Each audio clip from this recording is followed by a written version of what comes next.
ኢትዮጵያ የገጠማትን ችግር መፍታት የሚቻለው በሐሳብ ልዕልና ብቻ ነው ሲሉ ዶክተር ጫኔ ተናገሩ። የትግራይ ጊዜያዊ አስተዳደር ለአንድ ዓመት እንደሚራዘምና አመራሮችን እንደሚቀያየሩ ጠቅላይ ሚኒስትር አብይ አህመድ ገለጹ። ተመልካቾቻችን እኒህና መሰል መረጃዎችን ይዘን ወደ እናንተ ቀርበናል። ትኩስ ፈጣንና ታማኝ መረጃዎች ወደ እናንተ እንዲደርሷቸው ሰብስክራይብ በማድረግ ፓን ኢትዮጵያን ይቀላቀሉ የአክብሮት ግብዣችን ነው። የፌዴራል ጠቅላይ ሚኒስትር አብይ አህመድ በዛሬው ዕለት የ2017 የግማሽ ዓመት አፈጻጸምን አስመልክተው በሕዝብ ተወካዮች ምክር ቤት ቀርበው ማብራሪያ በመስጠት ላይ የሚገኙ ሲሆን የምክር ቤት አባላትም ጥያቄዎችን አንስተዋል። ችግሮችን በጠመንጃ ለመፍታት መሞከር ሀገሪቱን ወደማትወጣው ቀውስ ውስጥ ሊያስገባ ይችላል ሲሉ የተናገሩት የአማራ ብሔራዊ ንቅናቄ ወይም አብን የምክር ቤቱ አባላት ዶክተር ደሳለኝ ጫኔ ናቸው። አሁን ያሉትን ችግሮች መፍታት የሚቻለው በሐሳብ ልዕልና ብቻ ነው ሲሉም ተደምጠዋል።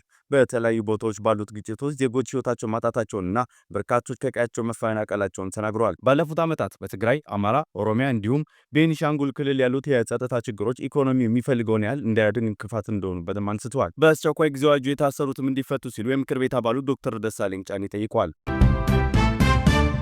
የትግራይ ጊዜያዊ አስተዳደር ለአንድ ዓመት እንደሚራዘምና አመራሮቹም እንደሚቀያየሩ ጠቅላይ ሚኒስትር አብይ አህመድ ገለጹ። የሕዝብ ተወካዮች ምክር ቤት በዛሬው ዕለት የ2017 በጀት ዓመት የግማሽ ዓመት የሥራ አፈጻጸም ገምግሟል።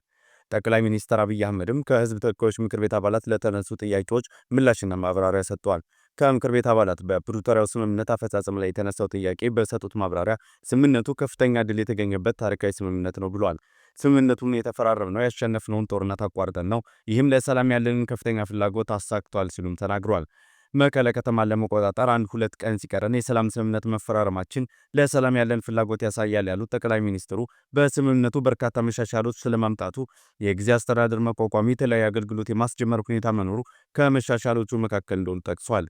ከስምምነቱ ጋር በተያያዘ ክፍተቶች መካከል የታጣቂዎች ጉዳይ መሆኑንም በምላሻቸው አካተዋል። የታድሶ ስራውን በተመለከተም የታድሶ ስራው በተሟላ መንገድ አለመፈጸሙ በዋናነት የሚጎዳው የትግራይ ሕዝብ ነው ያሉ ሲሆን ለትግራይ የሚላከው በጀት ለታጣቂዎች ከዋለ ልማት አይመጣም ማለት ነው ብለዋል። ተፈናቃዮች በራያና ጸለምት ጥሩ ስራ ሰርተዋል። በወልቃይት አካባቢ የተጀመሩ ስራዎች ግን በሚገባው መንገድ አልሄዱም ሲሉም ተናግረዋል። የፌዴራል መንግስት ዜጎችን ወደ ቀያቸው የመመለስ ፍላጎት ቢኖሩም በተፈናቃዮች ላይ የሚሰራ አፍራሽ ፖለቲካ አስቸጋሪ ሆኖብናል ብለዋል።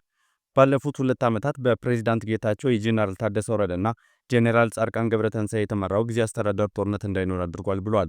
ምንም እንኳን ቀድሞ በነበረው ጦርነት ላይ ብንወቅሳቸውም ባለፉት 2 ዓመት በነበረው ቆይታ ግን ማድነቅ ያስፈልጋል ያሉት ጠቅላይ ሚኒስትሩ ጊዜያዊ አስተዳደሩ ጊዜው በመጠናቀቁ እሱን በተመለከተ ስራዎች እየተሰሩ ነው ብለዋል። በዚህም እስከ ቀጣዩ ምርጫ ያለውን ቆይታ ጊዜያዊ አስተዳደሩ የሚመራበትን ሕግ የማሻሻል ስራዎች እንደሚሰሩና አመራሮች የመቀየር ስራ እንደሚሰራም ተናግሯል። የትግራይ ሕዝብ ጦርነት አይፈልግም። በውይይታችንም የተረዳነው ይህ ነው። ጦርነት የሚፈልጉ ኃይሎች ጦርነት እንደማያዋጣ መገንዘብ አለባቸው። መከላከያ በሌሎች ክልሎች ስራ ላይ ነው በሚል ከሕግ አግባብ ውጭ የሚንቀሳቀሱ ከድርጊታቸው መቆጠብ አለባቸው ሲሉ ማስጠንቀቂያ ሰጥተዋል። ይህንን ምላሽ በሚመለከትም ህወሓት ሊቀመንበር ዶክተር ደብረጽዮን ጉዳዩን በትዝብት አልፌዋለሁ ሲሉም ተደምጠዋል።